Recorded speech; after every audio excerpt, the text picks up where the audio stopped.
আর একটা জিনিস এই নেক পিস তো এখন না বেশ কিছু রূপোর জিনিস নিয়ে। নমস্কার বন্ধুরা, আমি দেবলীনা চলে এসেছি দ্য ফেয়ারি টেল অফ দেবরূপের আরও একটা নতুন অধ্যায়, একটা নতুন ব্লগ শুরু করতে চলেছি আপনাদের সকলকে সাথে করে, আপনাদের সকলের হাত ধরে। তো চলুন আজকের দিনটা আমার সাথে শুরু করুন, আমার প্রত্যেকটা দিনের প্রত্যেকটা মুহূর্তে সাক্ষী হয়ে থাকুন। তো আজকে যেটা ফ্লাইট আসছে আবার, সত্যি মানে ফ্লাইটের সাথে আমার একটা আছে সম্পর্ক, যেটা একটা ইন্ডিগোর, এখান থেকে দেখানো যাবে না, এখানটা ঢাকা পড়ে যায়। আমরা যে ফ্লাইটে ফিরলাম ওটা কি জানো, আকাশা এয়ারের, ইন্ডিগোরও ওরকম একটা 2 সিটারের ছোট ফ্লাইট। তো এখান থেকে বলি না, ফ্লাইটটা খুব সুন্দর দেখা যায়, ভালো লাগে, একদিন ছাদে গিয়ে আপনাদের দেখাবো। আর আজকে আমার যে শ্যুটটা ছিল, শ্যুটটা আমি ক্যান্সেল করলাম, তার কারণ আমার চোখের এখানে একটা আঞ্জনি মতো উঠেছে। তো সেই জন্য কাজল পরলে বা আইলাইনার দিলে খুব অসুবিধা হবে, সেই জন্য ভাবলাম যে শ্যুটটা পোস্টপন করি আর কি। দেখা যাক কি হয়, কতটা এরপরে ফোন টোন করবো। তো দিনটাকে শুরু করছি আর কি। আর আমার গাছেদের আপডেট তো কালকেই দিয়েছি, বেল গাছটা ভীষণভাবে অসুস্থ হয়ে পড়েছে, ওটাকে বাবা নিয়ে গেছে ওই বাড়িতে, বেশ সুন্দর ফুল দিচ্ছিল, তো হঠাৎ করে অসুস্থ হয়ে যাওয়াতে ওই বাড়িতে নিয়ে গেছে। আর জুই গাছেরও কড়ি এসছে, এই যে দেখাচ্ছি আপনাদেরকে, এই যে সেই যে একটা মানে গুচ্ছ গুচ্ছ ফুল হচ্ছিল, সেইটা এখন জুই গাছে হচ্ছে না, বাদ বাকি সার্ভিস দিয়ে যাচ্ছে হচ্ছে রঙ্গন। আর আমার মাধবীলতা আর বেল গেছে ওই বাড়িতে, বেল গাছটা একটু নুয়ে গেছে, তো পটিং হতে গেছে। এই আর কি গাছেদের আজকের আপডেট। তো চলুন এখন ব্রেকফাস্টে যাব আর কি, দিনটাকে শুরু করি, সাথে থাকুন আপনারা, প্রত্যেকটা মুহূর্তে সাক্ষী হয়ে থাকুন। তো চলে এসেছি ব্রেকফাস্টের জন্য আর কি। এই যে আজকে করছিলাম, আজকে ব্রেকফাস্ট হচ্ছে রুটি, বাঁধাকপি আলুর তরকারি আর এগ পোচ। আমাদের বাড়িতে ব্রেকফাস্টে প্রায় প্রত্যেক দিনই রুটি হয়, আর ও যেদিনকে বাড়িতে থাকে শনি রবিবারে সেদিনকে লুচি পরোটা এরকম হয়।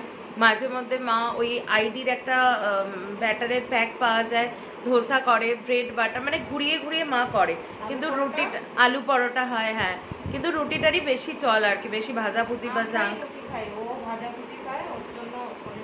হ্যাঁ, মা বলছে ও একটু ভাজাভুজি, আমার হাজবেন্ড আর কি পছন্দ করে, লুচি পরোটা ভীষণ পছন্দ করে, তো ওর জন্যই হয়, আমরা মেনলি রুটি খাই।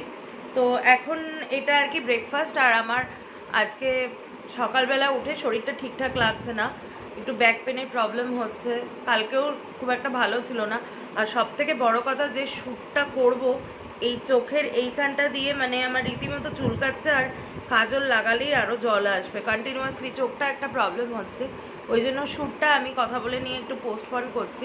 আমার আজকে 2টো শ্যুটে ডেট পেয়েছিলাম, একটা কথা বলা হয়নি, আর একটা কথা বলে আমি দেখছি যদি পোস্টপন করা যায়। তো এই আর কি এখনও অবধি আপডেট।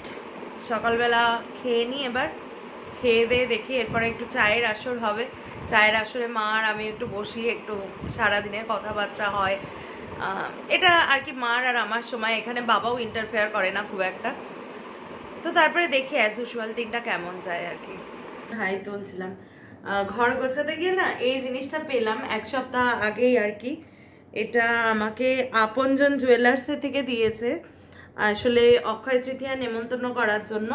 এই দোকানের যে কাকু আর কি ওনার, ওই কাকু আমার ব্লগ দেখে, তো কাকু আমাকে ডেকেছে ব্লগ করবার জন্য, তো যাওয়া হয়নি, যাব এর মধ্যে। কাকুর দোকানে অনেক ডিসকাউন্টও রয়েছে, এরকম আরও পেয়েছি। আমাদের লোকাল একটা শপ আছে, অক্ষয় তৃতীয়ার এই কার্ডগুলো না আমি বেশ গুছিয়ে রাখি, কিন্তু তখন বেড়াতে যাওয়ার জন্য এদিক ওদিক হয়ে গেছে আর কি। মানে এগুলো খুব নস্টালজিক ব্যাপার, অক্ষয় তৃতীয়ার সময়তে বিকেলবেলা বাবার সাথে বেরিয়ে দোকানে গিয়ে হালখাতা করা, মিষ্টি খাওয়া, কোল্ড ড্রিঙ্কস খাওয়া, এগুলো খুব ভালো লাগে।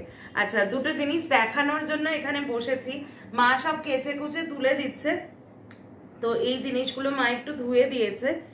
এই যে উত্তরীয় দুটো, এই দুটোকে ভালো করে আপনাদেরকে দেখানো হয়নি, অরিজিনাল আসাম হ্যান্ডিক্রাফট, এটা আমি একটু ফেলে দেখাই। এই যে এই রানার, এটা একটা উত্তরীয়, এটা আমি যে কোনোর সাথে স্টাইলিং হিসেবে ইউজ করবো, বা টেবিলের রানারের জন্য পাততে পারি। কতটা পারফেক্ট হবে আমি জানি না, কারণ এটার একটা অন্যরকম সেন্টিমেন্ট থাকে, তো কাজটা দেখুন, হাতের উপরে আমি দেখাচ্ছি কাজটা কত নিখুঁত কাজ। উল্টো পিঠের কাজটাও দেখুন, হাতে বোনা, কিন্তু উল্টো পিঠের কাজেও দেখুন মানে কোনো মেসি ভাব নেই। এত সুন্দর এই জিনিসটা, বেশ অনেকটা লম্বা, যদিও চওড়াটায় কম আছে, নয়তো দুপাট্টা হিসেবে ইউজ করা যায়। তো আমি ভেবেছি আমার কাছে না আসামের মানে সুতি শাড়ি আছে, ঠিক এই রকমই, মানে ব্লাউজটা পুরো এরকম আছে, আর শাড়িটা হচ্ছে হলুদের উপরে লাল নীল এরকম ফুলের কাজ করা। আসামের যে কোনো শাড়ি, আসামে সেটা সুতির শাড়ি বলুন বা সিল্কের শাড়ি হোক, আসাম সিল্ক যেটা খুব ব্রাইট কালারের হয়, তো তার সাথে না মানে বিশেষ কোনো অনুষ্ঠানে ধরুন দোলে পড়লে এই যে এরকম ভাবে নিয়ে এপাশ থেকে এরকম, কোথায় গেল, এরকম ভাবে ঘুরিয়ে বেশ এরকম করে বাঁধলে বেশ অনেক রকম ভাবে স্টাইলিং, বা কোমর থেকে যদি এরকম ভাবে বাঁধা যায় অনেক রকম ভাবে স্টাইলিং করা যায় আর কি। তো এটা আমার খুব ভালো লেগেছে। এটা আমাকে মুসা থেকে দিয়েছিল, যখন ওরা আমাকে বরণ করে নিয়েছিল মুসার যে স্টাফরা, তখন এটা দিয়েছিল। তো এগুলো আমি খুব যত্ন করে রেখে দেবো আর কি। এগুলো আমার মানে ইউটিউব হওয়ার পরে একটার পর একটা সম্মান প্রাপ্তি। আর এইটা আমাকে দিয়েছেন হচ্ছে পাঠকদার রিসর্টে যখন গেছিলাম, তখন পাঠকদার কবিতা বৌদি এটা আমাকে গিফট করেছেন। এটাও হচ্ছে আসামের গামছা, তবে এটা হচ্ছে আসামের মানে এই গামছাটা দিয়ে কিন্তু মানে গা মোছার কাজ হয় না, এটা হচ্ছে আসামের হেরিটেজ, অন্যরকম সেন্টিমেন্ট। এটা দিয়ে ওনারা মানে মানুষকে বরণ করে নেন, মানে যে কোনো শুভ অনুষ্ঠানে, মানে জামাই বরণ বা কোনো বিশেষ সম্মানীয় ব্যক্তি তাকে বরণ করার জন্য। যদিও আমি এর মানে কতটা যোগ্য আমি নিজেও জানি না, কিন্তু এই সম্মানটা যে পাঠকদা আর বৌদি আমাকে দিয়েছেন। কাজ দেখুন গামছার, এটারও উল্টো পিঠের কাজ দেখুন, উল্টো পিঠটা দেখলে বুঝতে পারবেন।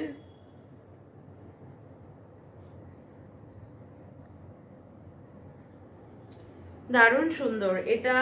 আমি এরকম ভাবে মানে এরপরে তো ডেফিনেটলি আসাম যাবই, একটা অন্যরকম সম্পর্ক আমার তৈরি হয়েছে মানুষের সাথে, বা এরপরে আসামের আরো অনেক জায়গা রয়েছে। তখন আমি ভেবেছি যখন আমি ট্রাভেল করব, তো গৌহাটি এয়ারপোর্টে নেমেই এটাকে এরকম ভাবে আমি পরে নেব। মানে আমার খুব ভালোও লেগেছে। আমার ওই ব্লগটা দেখবেন যেখানে আমি হাতি খাওয়াচ্ছি, পাঠকদা এটা আমাকে দেওয়ার পর থেকে আমি কিন্তু কন্টিনিউ ব্লগে আমার একটা দেখবেন ব্লু কালারের সালোয়ার, একটা হোয়াইট লেগিংস, আর এইটা কিন্তু সবসময় আমি পরে থেকেছি। সত্যি মানে এই জিনিসটা পেয়ে আমি খুব ধন্য। যেখানে বড় বড় মানুষরা এটা আর কি সম্মানীয় হিসাবে পান, সেখানে আমার মতো এত ছোট্ট একটা সবে স্টার্ট করেছি ইউটিউব, একটা এরকম মানে এত ছোট একটা মানুষকে এত বড় সম্মানে ওনারা সম্মানিত করেছেন। এটা আমি সারা জীবন সেইভাবে রেখে দেবো। সাথে মুসার এটাও তুলছো। আজকে লাঞ্চে আছে হচ্ছে, আজকে বাবা মার লাঞ্চ হয়ে গেছে, আগে আমার একটু দেরি হলো। উচ্ছে আলু প্রথম পাতে, মসুর ডাল, আর হচ্ছে পাবদা মাছের কালো জিরে বড়ি দিয়ে ঝোল, এই আর কি। তো আজকে আমার দেরি হয়ে গেছে বলে মা আর বাবা আগে খেয়ে নিয়েছে, আমি বললাম আগে খেয়ে নাও, আমি একটু কাজ করেছিলাম সেই জন্য। খেয়ে নি, গরম লাগছে এখানে আবার সে আগে।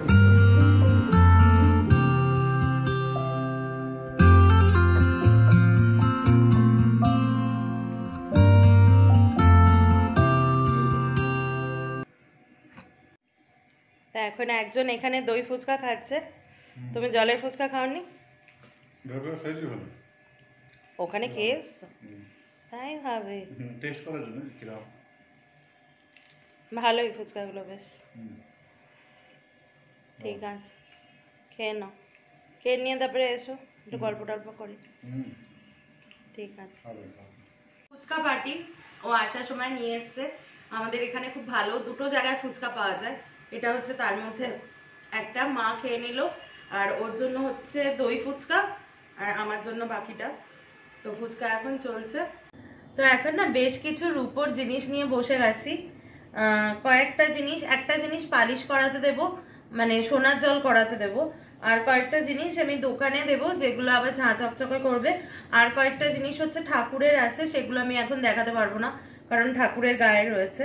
তার মধ্যে প্রথমেই দেখাচ্ছি হচ্ছে এই যে এইটা হচ্ছে একটা কোমরে, মানে শাড়ির আমরা যে এই মানে কোমরের যেটা থাকে শাড়ি পরলে সেই কোমরে এরকম ভাবে সাইড করে আর কি, আমি এখন দেখাতে পাচ্ছি না, সাইড করে লাগায়। বা আমি এটাকে ভেবেছি কি যে এরকম ঝাপটা করে যদি ইউজ করা যায়, এটাকে আমি ভাবছি যে সোনার জল করিয়ে নেব, দিয়ে এখানটা কোনো রকম ভাবে হেয়ার পাফের মধ্যে এটা ঢুকিয়ে দিয়ে এটাকে যদি ঝাপটার মতো ইউজ করি, বেশ কিন্তু ভালো লাগবে দেখতে। কি বলেন? এটা ডিজাইনটা দেখুন, পুরো এরকম, এটা বেশ ভারী আছে। এটা আমার মার বিয়ের। আর আমি তো কোনোদিন পায়ের মল পরি না আর কি, আমার ভালো লাগে না জিনিসটাই, আমার ভালো লাগে না কনসেপ্টটা। তো এইটা হচ্ছে মা আমাকে বিয়ের আগে গড়িয়ে দিয়েছিল, কালো হয়ে যায়, এগুলোই দেবো আর কি একটু পরিষ্কার করতে। তো সেই জন্য মাকে বললাম এই যে একজোড়া পায়েল, যেহেতু বিয়েতে দিতে হয় আর কি। আমি কিন্তু বিয়ের দিন এটা পরিনি, আমি বিয়ের দিন কি পরেছিলাম সেটা আপনাদের দেখাবো। আমি পরেছিলাম হচ্ছে একদম রাজস্থানী একটা মল, যেটা আর কি মানে আমি 2012-এ রাজস্থান গেছিলাম। তো আমি ওটা কিনেছিলাম কোথা থেকে জানো, যোধপুর থেকে কিনেছিলাম। তো আমি যখন ওটা কিনছিলাম আমি জানতাম না যে ওটা আইবুড়ো অবস্থায় পড়তে নেই। তো তখন ওখানে মানে শাশুড়ি বৌমা দুজন আর কি ওনারা প্রেজেন্ট ছিলেন, ওই দোকান থেকে কিনছিলেন। তো শাশুড়ি যিনি ছিলেন যে আন্টি, ওই আন্টি আমাকে তখন বলেছিলেন যে শাদিশোদা না হলে এটা পরে না। তো আমি তখনই ওটা কিনেছিলাম আর ঠিক করেছিলাম আমার বিয়ের দিনই ফার্স্ট ওটা আমি পায়ে দেব, তাই ওটাই পরেছিলাম। আর মা এটা বানিয়ে দিয়েছে, এটা রয়েছে আর কি, এটা আমি ভাঙবো না বা কোনো কিছু করব না, কিন্তু আমার ঠিক নূপুর জিনিসটা ভালো লাগে। আর একটা জিনিস, এই নেক পিসটা আপনাদেরকে দেখাচ্ছি, এটা আর কি ঘরে রাখা ছিল, তো খুব সুন্দর এই নেক পিসটা। এটা আমি কিনেছিলাম হচ্ছে খুব সম্ভবত আমার বিয়ের পরে 2018 সালে কিনেছিলাম। নেক পিসটা অসাধারণ লাগে পরতে। এটা তো চলে এসেছি ডিনারের জন্য, আজকে একদম স্পেশাল ডিনার। এই যে মশালা কুলচা আছে, হায়দ্রাবাদি চিকেন আছে, এখানে আর কি মালাই কাবাব আছে। তো আর একজন উল্টো দিকে বসে আর কি খাচ্ছে। এই ঘরে আর কি এসি থাকে, তো সেই জন্য এই ঘরে খেতে বেশ ভালো লাগে, ঠান্ডা ঠান্ডার মধ্যে এই খাবারগুলো বেশ এনজয় করা যায়। ওই ফ্যানের তলায় বসে গরমে ঠিক একটা আমার ভালো লাগে না। তাছাড়া এখানে আমি একটুখানি মোবাইলটা চালিয়ে দিই, কিছু একটা সিরিজ দেখি বা কোনো কিছু, এইভাবে খাওয়া হয়ে যায়। তো এবার খাবারটাকে এনজয় করি। আজকের মতো ব্লগটা এই অবধিই থাকলো, আশা করি ব্লগটা আপনাদের ভালো লেগেছে। আর যদি ভালো লেগে থাকে তাহলে please do like, share and subscribe to the fairy tale of Debrup, যাতে আমি দেবরিনা আরও অনেক বেশি ইন্সপায়ার্ড হয়ে আরও নতুন নতুন ব্লগ নিয়ে আপনাদের কাছে ফিরে আসতে পারি। ততক্ষণের জন্য সকলে ভালো থাকবেন, সুস্থ থাকবেন, শান্তিতে থাকবেন। দেখা হচ্ছে কালকে একটা নতুন ব্লগে। ততক্ষণের জন্য বাই, গুড নাইট।